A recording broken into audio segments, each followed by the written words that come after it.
in the chat. Let me know if I'm coming in. This isn't an impromptu stream. I decided to do this at the last second, and I just if I hit live on my YouTube, they would be out here mowing at the park, which is just, I mean, fuck. Every time I go to do a video, whether it be live or recorded, somebody's mowing the fucking yard. I guess that's the danger of recording stuff when in the summer and fall is just motherfuckers want to mow grass just religiously. But anyway, let me know if you can hear me. I will be reading out loud all super chats that come in this morning. I am at the beautiful park here out in Strangeville, and there's going to be a million people walking, and we're going to try not to get their faces on camera. But I've got about 30 minutes with you guys this morning, and I wanted to come out here and we'll just record my shadow while we talk. Let me know if you can hear me in the chat. I'll be reading out all super chats this morning. If you guys can get me up to $100 in super chats this morning, I don't have to go out and deliver food today. I could spend all day working on comics and YouTube videos. Can hear you fine. Awesome. Excellent. Welcome to the chat. So today I want to talk. I've got about 30 minutes. I'm walking around the park, getting my exercise in here in beautiful rural Strangeville. It's a wonderful park. I love coming out here. I want to talk about comic books. I want to talk about what my ambitions and goals are for this YouTube channel now that we fired it up and become a daily comics review channel, and it's all about comic books. You know, I create and produce comic books for a living. So it's only appropriate that we go and do deep dives into comics. It just makes sense after the comic book industry killed Ed Piskor, the comic book historian of this generation. I felt like it was my duty to throw my hat in the ring. I'm not anywhere near the comic book historian that Ed Piskor was, and I never will be. However, I want to keep the torch going. I want to keep the flame burning for comic books because Ed Piskor had great, lofty goals and ambitions for American comic books. Ed would visit Japan regularly and was enamored with the comic book culture of Japan and the way that just common, working class Japanese loved manga and would sit on the train and read manga books and Shonen Jump, and their love for manga greatly surpasses the American sort of notion that superhero books are for kids and comics are trash. And man, I'm doing a video this week on Hellboy #1, Hellboy Seed of Destruction by Mike Mignola, and it's got an introduction by Robert Bloch. You guys wait till you fucking see this. I don't know, I've never seen anyone talk about this introduction before, but Robert Bloch is basically praising the Comics Code Authority in his introduction and talking trash on comics and about how all those EC violent horror comics were trash, but Hellboy rises above it and all this. And it's like, my God, wait till you see that video. That'll come out later, and I'm going to record it this week, but that's going to come out later in October. But anyway, yeah, comics are considered one of the lowest forms of entertainment here in America, and Ed's his lofty ambitions for comics was to try to raise American comics to a place of reverence where even working class Americans are picking up comic books and reading them for entertainment in the way that the Japanese do. And then the industry killed him, and those ambitions are gone, died with him, unless we in the comics community keep them alive and keep the torch burning. And that's my goal.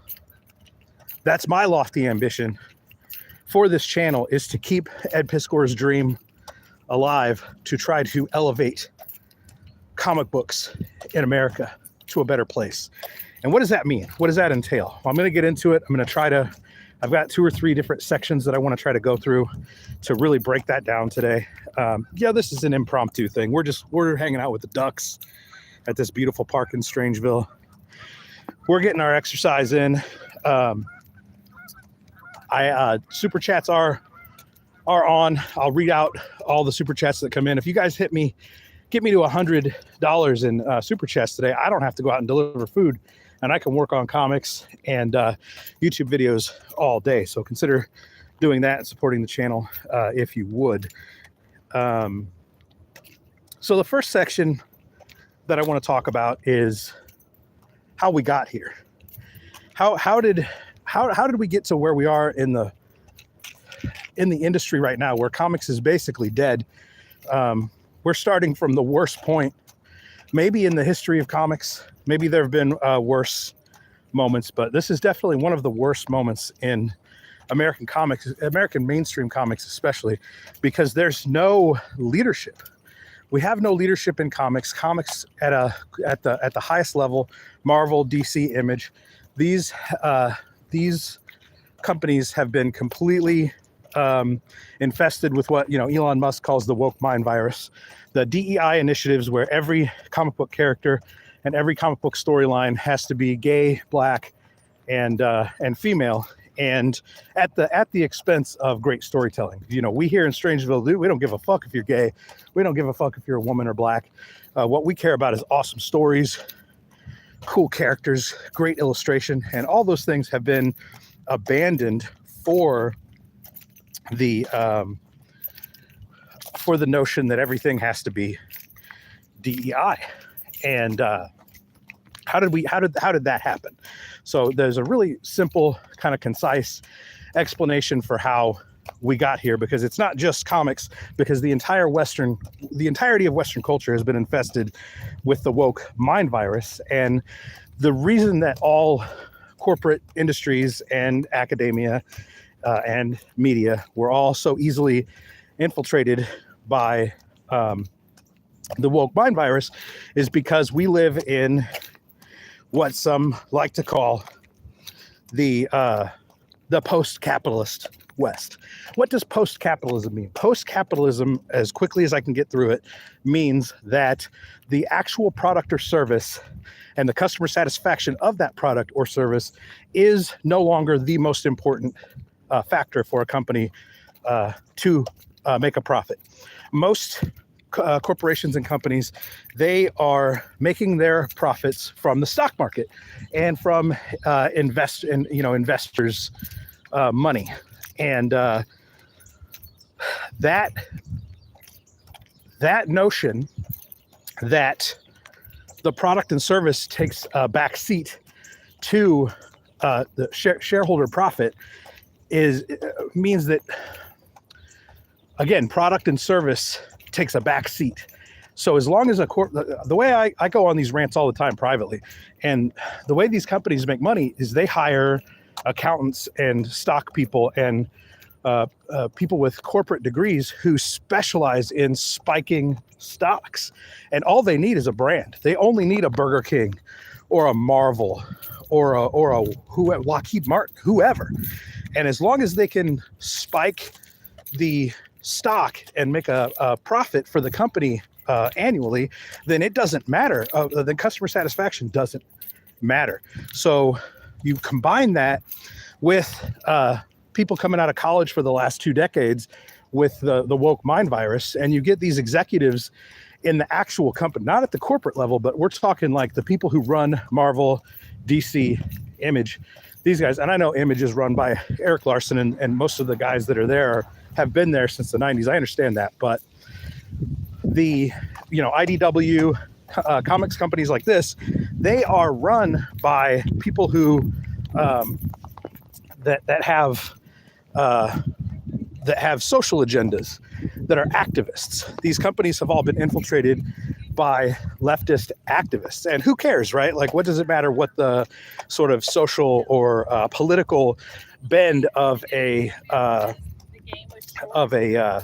company is, or of the leadership is, if if they produce good comics, right? Who cares? I don't care about Eric Larson's politics as long as Savage Dragon is awesome, right? We don't care about that stuff in Strangeville. But demonstrably, all of the mainstream comics have lost the majority of their audience, right? They are not, we can all sort of agree that for whatever reason, whether I'm right or wrong, Marvel, DC, Image, IDW, all these companies have lost their readerships. And I say it's because they were all infiltrated by activists with the woke mind virus who concentrate on making everything female, black, and gay, and not on telling great stories. You can tell great stories with gay, black, and female characters. I'm not saying that those immutable characteristics make the content bad. I'm saying that there's no focus on great storytelling or great art in those companies. Why is that? Because those companies at the base level, right? I'm not talking about the parent companies. The parent companies only care about profit from shareholders and from the stock market. Which allows the leadership at these companies to run rampant and do whatever they want. So all this activism, it doesn't matter to the parent company, because they basically, what it comes down to is Marvel, DC, IDW, Image, they get a blank check to tell whatever the stories they want to at a cost, not at a profit, but at a cost. And, the movie industry and the music industry operate exactly the same way. These companies from the corporate level, they just get a paycheck. They get paid no matter what they produce, because there are other people, accountants and corporate people, whose job it is to spike the stock market value. And it doesn't matter what the product or service. The product or service doesn't have to make a profit. That's why every restaurant in America right now gives you the worst service they've given. They bring the food out later than they ever have. That's why they can't keep, servers. They can't keep counter people. And this is true across the board in the West. Walmart gives you the worst customer service you've had in decades. This isn't just in your mind. Like, you're not just am I remembering the 90s having better service and higher and better tasting food and larger portions? No, these things have all been abandoned because they are not necessary for corporations to make profit. So that's how we got here, right? That's how we ended up in this place in comics, but not just comics. We're talking all industries in America. But that's how we got here. So we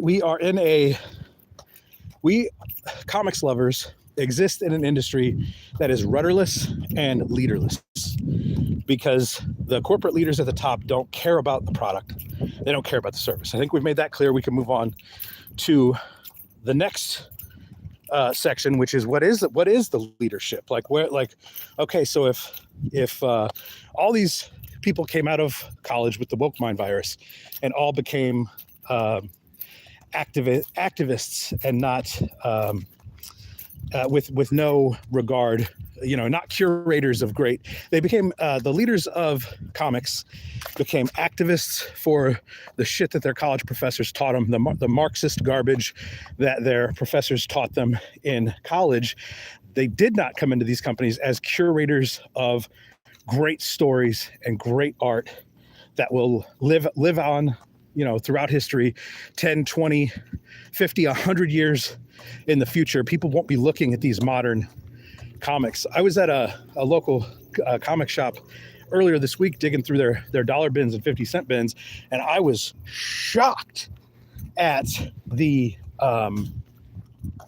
amount of modern Marvel and DC garbage that was in the dollar bin.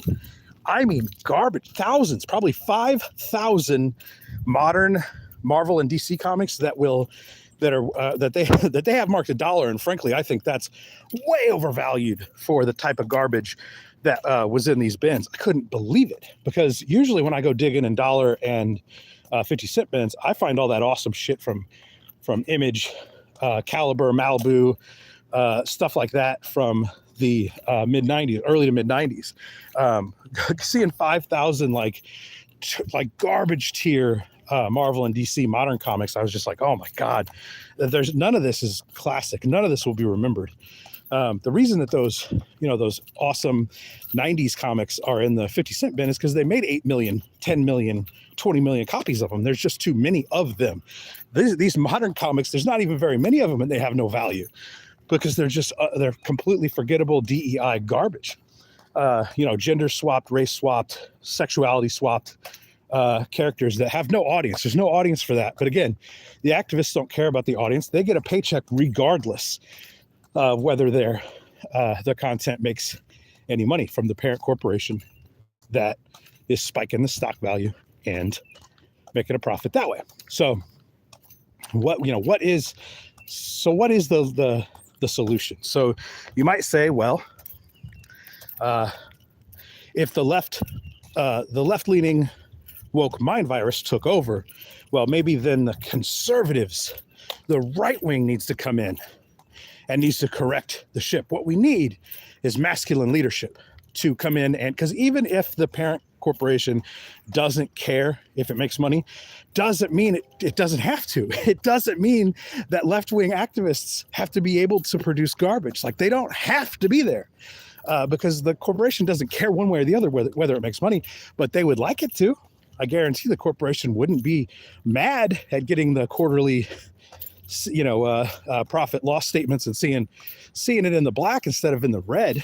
But that, so maybe it's the right wing that should come in with some masculine leadership that cares about merit, that wants to curate, the best stories and the best art. But the problem we have with that, right, is that when given the opportunity, all the right wing did was show their fucking ass, right? Because the further right you go, the more censorious and the more censorship and contempt for art you find. I'm coming up on this lawnmower, gang, so you're gonna have to bear with me as I pass this guy. It's gonna suck, but we're gonna get through it together. I am taking super chats right now. If you guys can get me to 100 super chats before I finish walking, I don't have to go out and deliver food today, and I'll be able to work on comics and YouTube videos all day. So consider supporting the channel. Consider throwing some super chats down, and I'll read them out when you send them through. So let's continue. So now, what we need is right-wing masculine leadership that cares about merit and cares about putting out, great storytelling and great art to create legendary classic comics that will live on for generations to come, 20, 50, 100 years in the future.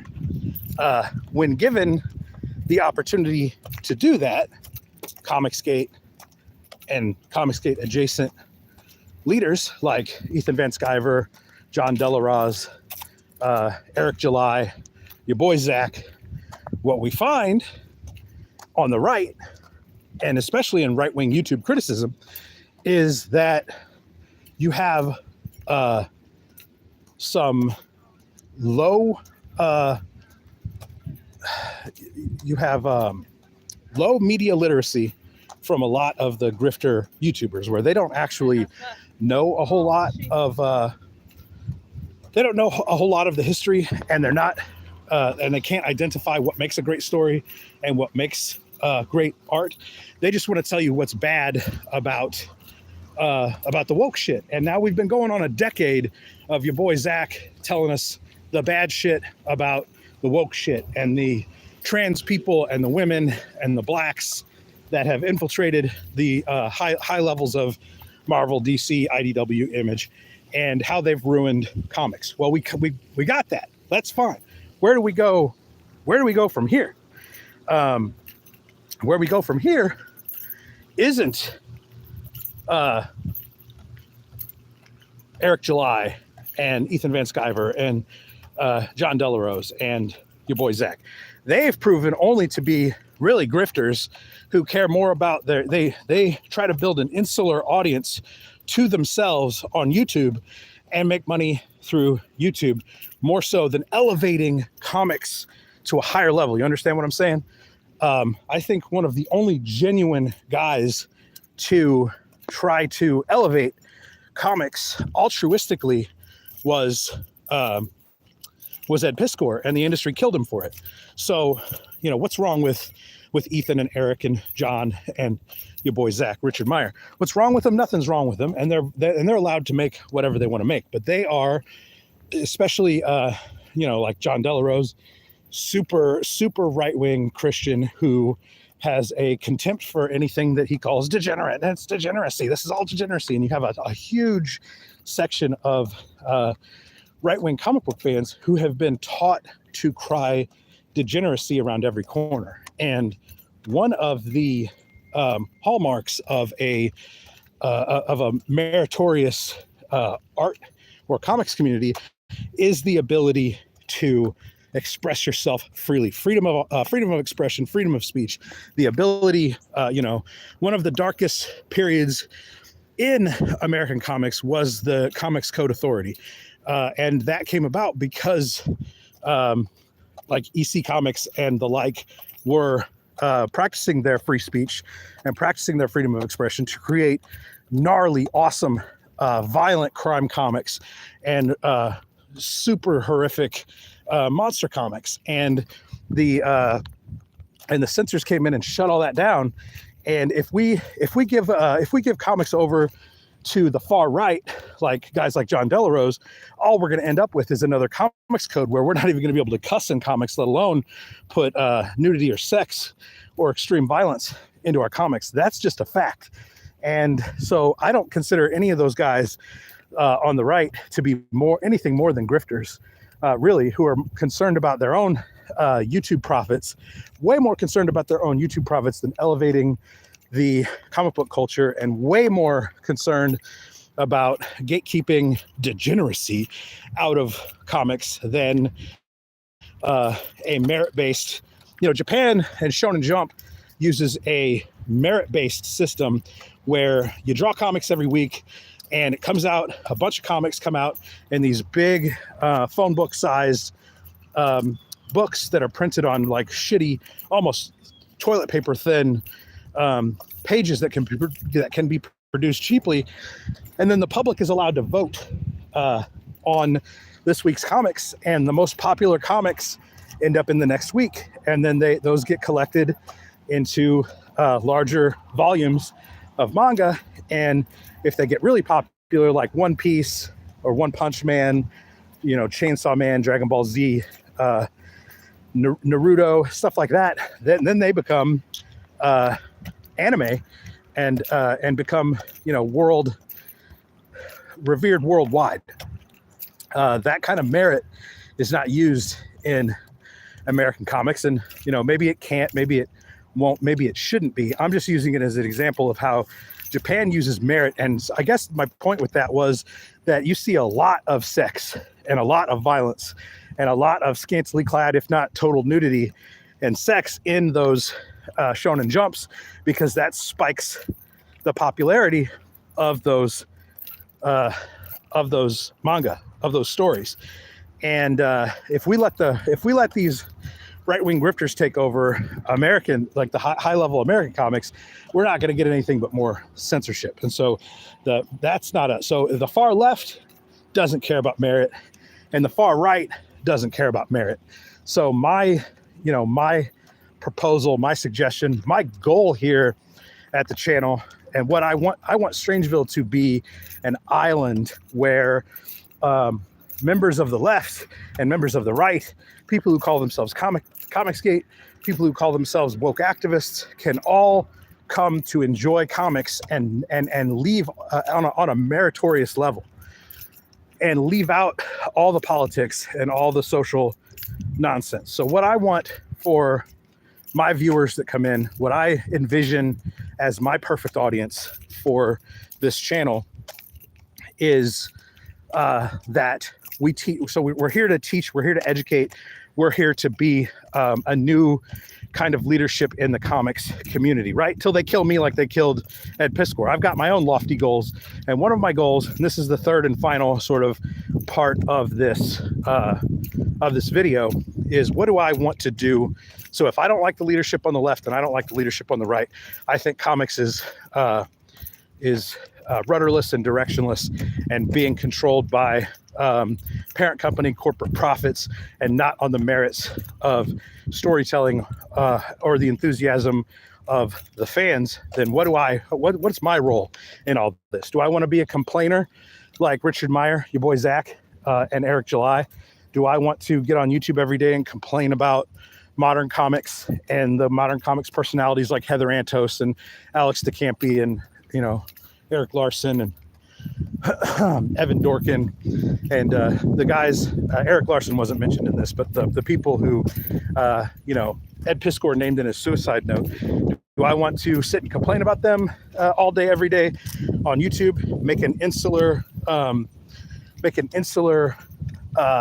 community that sends me super chats and butt pats all night long and just takes care of my ass?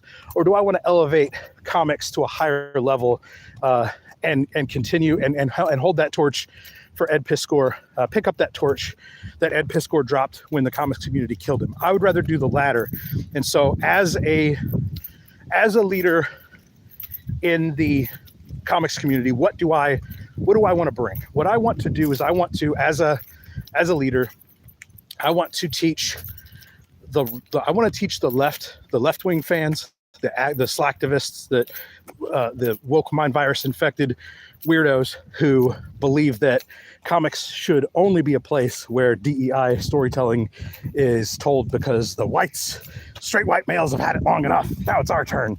Well, you've had it for a decade and ruined it because for whatever reason, nobody in your community bothers with writing great stories or drawing great art. You just pump out cringe academic, garbage.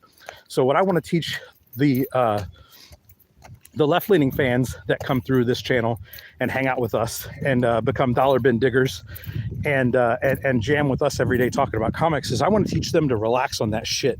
And I want to teach them to that their slacktivism hasn't achieved anything, right? They've had a decade of shoving this shit down people's throats in entertainment at all levels, big and small, and have achieved nothing, right? Their grifter's just as bad as the right wing is, right? They get on the internet every day and complain that racism is worse than it's ever been. They get on the internet and complain that transphobia is worse than it's ever been, and that trans people are, trans violence is worse than it's ever been.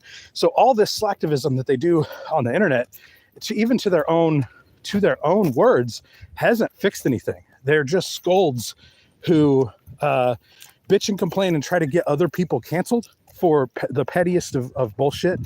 The stuff that Ed Piskor was accused of is the pettiest of fucking bullshit, and he killed himself over it because he knew that the left would never let him live it down, right? He was convinced that his career was ruined and over forever, that cancel culture, that the cancel pigs had ruined him, and that he was never going to recover or survive. What I want to teach the leftoids who adhere to this cancel culture that pile on with the cancel pigs, I want to teach them obviously to knock that shit off, but more to the point that it doesn't change anything. The world isn't less gropey or creepy, right? Because Ed Piskor killed himself over the allegations of a couple of girls who claimed that he sent them fucking DMs. The world isn't a fucking better place because Ed Piskor's DMs got exposed. It's ridiculous to think that had any change. So what I want to teach the left is to chill the fuck out, enjoy comics, knock off the slacktivism.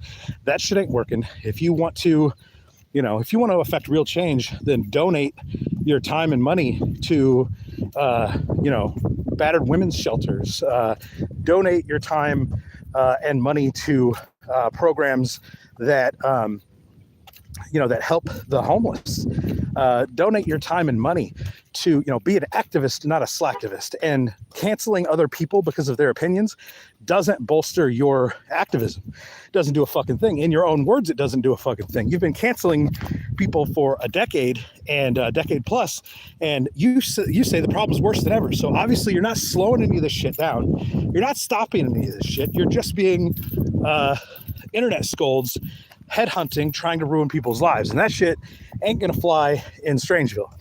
Anybody that hangs out here, anybody that hangs out on the channel, that comments on the videos, that joins our Discord, that participates in our monthly art jams, and is put in our zines, if you try that bullshit, you're just going to be ignored.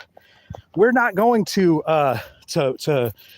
bow down or kowtow to your censorious, cancel pig bullshit. So chill out, leave that shit at the door. For the left-leaning people that come in here and hang out with us, that shit is just, I just have no respect for it.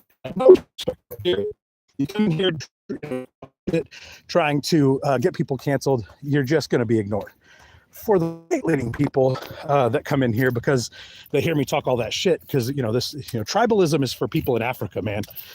We don't, again, Strangeville ain't for tribalism. I want everybody to be here. If the Strangeville tribe is about anything, it's about how awesome comic books are, and it's a positive place. It's a place where we can all come to geek out about the greatest comic books of all time, right? The best writers, the best artists, the best stories in comics. And so for the people on the right, Comicsgate people or whatever, that come in here and think that I'm going to celebrate their condemnation of degeneracy or condemnation of people on the left like Eric Larson. Savage Dragon is one of my favorite comics, and there's going to be a lot of coverage of Savage Dragon on here. A lot of coverage of very left-leaning creators who've created awesome comics over the years, over the decades. And I'm not going to listen to any of the right-wing bullshit of, why are you platforming that SJW? Why are you platforming that cancel pig? Well, because, again, merit above all else in Strangeville. This is a place where we're going to talk about the best comics, not about who said what on Twitter. So for the right-leaning people, leave your that's degeneracy, you're platforming leftoids, leave all that bullshit aside too. Leave all the religious shit aside. I don't care. There's a time and place for that stuff. And I cover Christian comics and I cover Satanist comics on the channel all the time, as you guys have seen if you follow the content that I put out there every day. I don't pick a side. I love great comics, and I will platform them in that regard. I won't be told what I can or can't look at on my channel. That's going to be my discretion, and I'm not going to choose those books based on the petty ideologies of a Twitter mob. So those are the points that I wanted to cover today. And I'm just about done with the walk. I still got maybe 5 more minutes left, so I can look at your super chats if you guys want to send any super chats through. If you guys make me $100 in super chats today, I don't have to go out and deliver food. I can work on comics and YouTube videos all day. I think we managed to avoid most of the mowers. I can't believe it. We actually we pulled that off. Let me look through the comments here.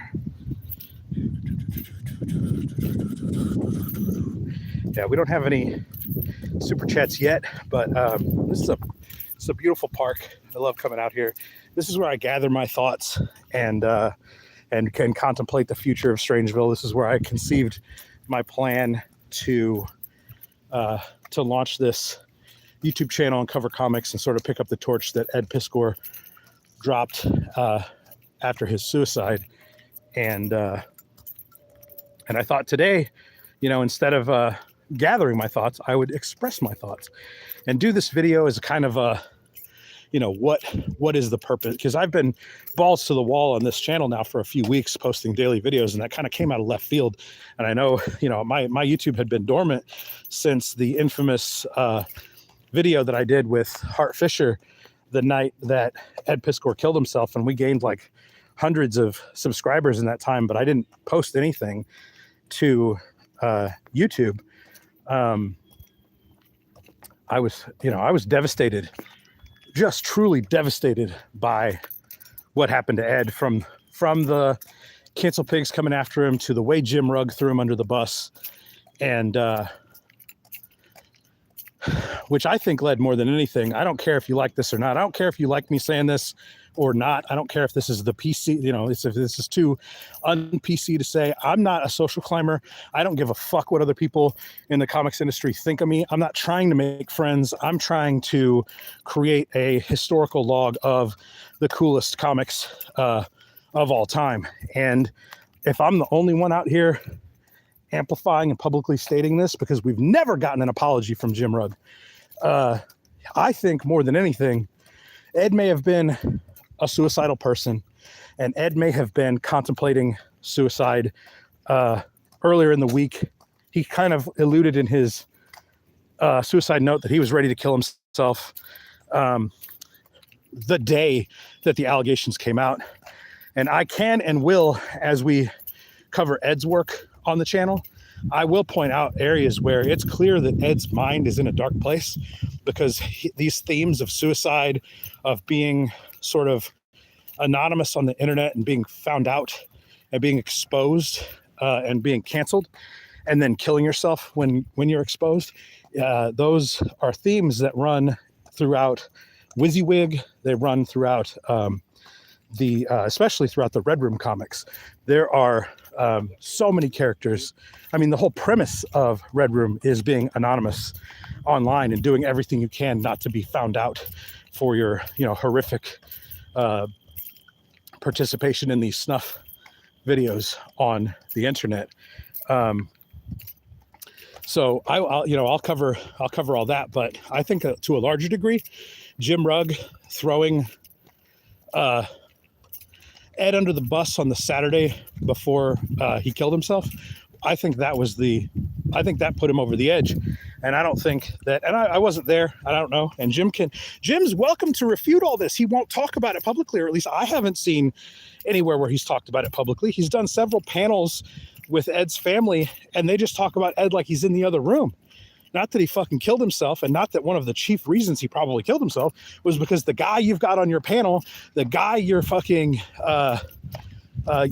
calling one of the celebrity guests at the Eddie P Con, is the guy who probably pushed Ed closer to killing himself than anything else, because he abandoned Ed when the chips were down. He quit the show. Jim quit Cartoonist Kayfabe. He put out a statement saying that he was severing his professional relationship with Ed Piskor, and that's fine. That's Jim's prerogative, and he can justify that. He can apologize for it. He can say anything he wants, but it's been 6 months, and that motherfucker hasn't said anything to my knowledge. If I'm wrong, correct me. Drop a link in the chat or in the comments if you're watching this video later, and show me where Jim has ever apologized for choosing his fucking career over his comic book career over his best friend's life. When his friend needed him in his corner the most. According to Ed's suicide note, privately he brought him some food or whatever. Publicly he threw his ass under the bus, and that was Saturday, and Ed was dead by Monday. So I put a lot of the blame on Jim in that regard, and for all those reasons, I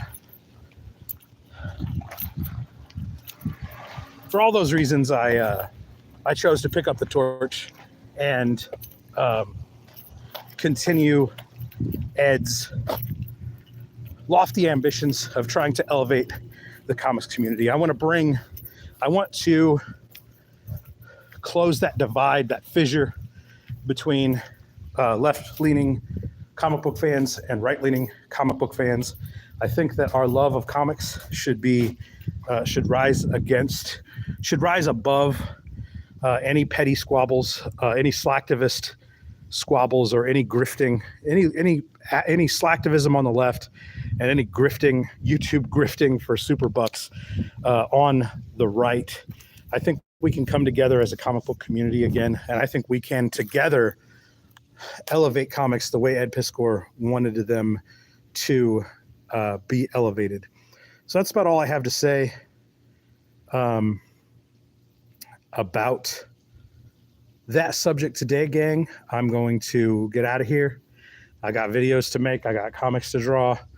I appreciate you listening to me, and I absolutely want to hear your comments in the I want to hear your opinions in the comments below. Let's bring the comics community together. Let's elevate comic books. That's going to be what I do till the comics community kills me too. Hope I see you guys at the dollar bins, gang. And remember to keep on digging.